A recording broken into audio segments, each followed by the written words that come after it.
आज दुर्भाग्य देखिए देश का कैसी कैसी घटनाओं को सुनना पड़ता है।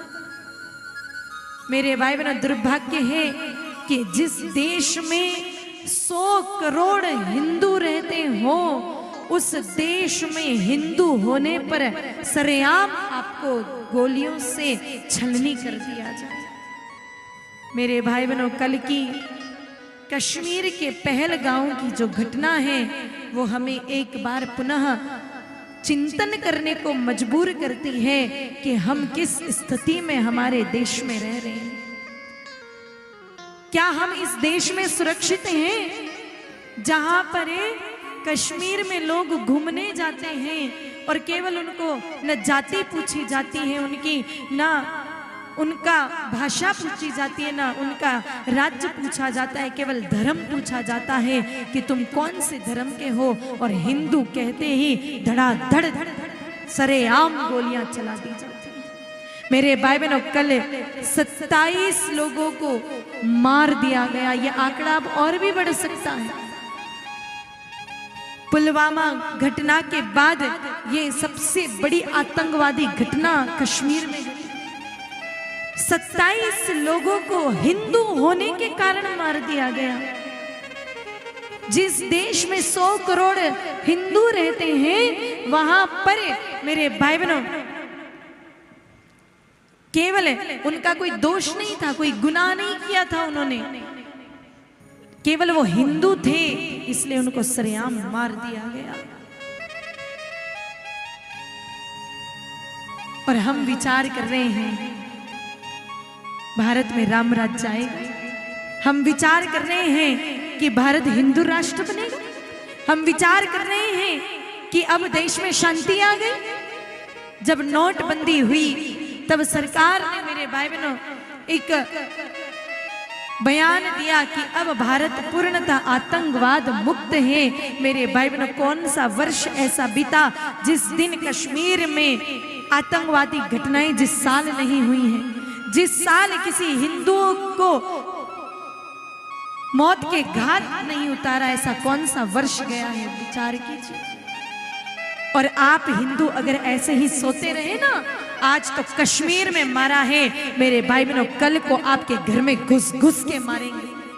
अगर ऐसे ही घोर निद्रा में सोते रहे, ऐसे ही कुंभकर्ण वाली नींद हम निकालते रहे ना, तो वो दिन दूर नहीं, आज तो कश्मीर है। मेरे भाई बहनों, आने वाले समय में प्रत्येक क्षेत्र में, हर हिंदुस्तान के हर कोने में लोगों को, हिंदू को घर से निकाल निकाल कर ऐसे मार दिया जाएगा।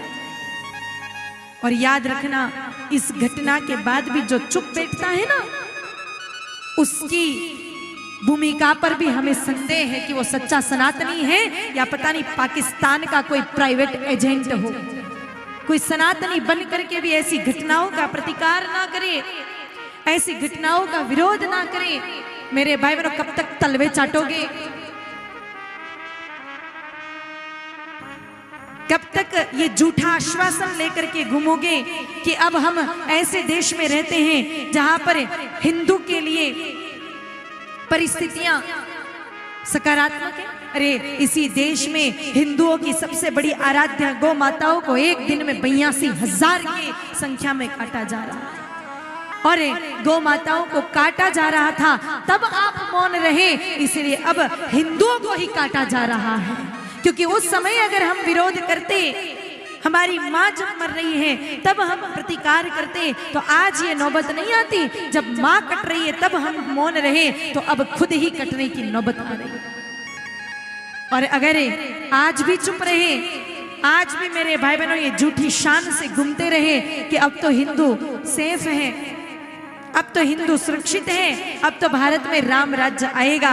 मेरे भाई बहनों, अब देश में बयान की आवश्यकता नहीं। अब तो सारे हिंदुओं की एक ही मांग है कि पहलगांव में जो घटना हुई उसका बदला लेना चाहिए, ना कि बयान देने चाहिए। अब राजनीति करना छोड़िए, ऐसा बदला लेना चाहिए उन आतंकवादियों से कि उनकी 7 पीढ़ियां जब किसी हिंदू पर ही नहीं, किसी व्यक्ति पर अगर हमला करें तो उसको 1000 बार विचार करना पड़े, ऐसा हश्र करना चाहिए। अब बहुत हो गया, बहुत हो गया।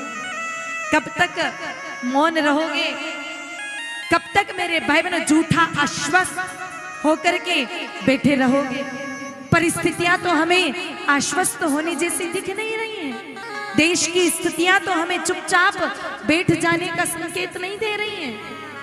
देश की परिस्थितियां तो अभी दूर दूर तक ऐसी नहीं दिख रही हैं कि हिंदुस्तान में राम राज्य कहीं आने वाला है। मेरे भाई बहनों, हिंदुओं को एक तो झुनझुने पकड़ा दिए जाए ना तो फिर उसी को लेकर के बजाता रहता है। एक राम मंदिर क्या बन गया तो हिंदुओं को लगा कि कोई बहुत बड़ा गढ़ जीत लिया। अरे मेरे भाई बहनों, राम जी विराज गए, हम विरोध नहीं कर रहे उस बात का, बहुत अच्छी बात है। कई लोगों ने प्रयास किया, होना ही चाहिए था मेरे भाई बहनों, लेकिन जो राम जी जिनके लिए आए वो गाय माता जिस देश में कटे तो उन राम जी का करोड़ों का मंदिर बन भी जाए तो क्या मतलब उस मंदिर का?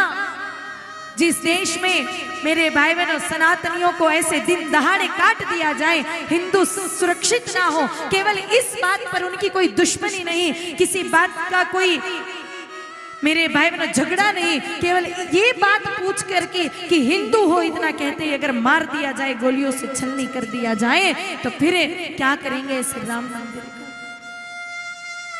इसीलिए देश अब सच में केवल बयानों में नहीं, केवल बातों में नहीं, केवल भाषणबाजियों में नहीं, लेकिन अब देश की जनता सच में जवाब चाहती है। किस बात का मेरे भाई बहनों झूठा शांति का बिगुल बजा दिया जा रहा है कि हम शांति है, शांति कौन सी शांति, कौन सी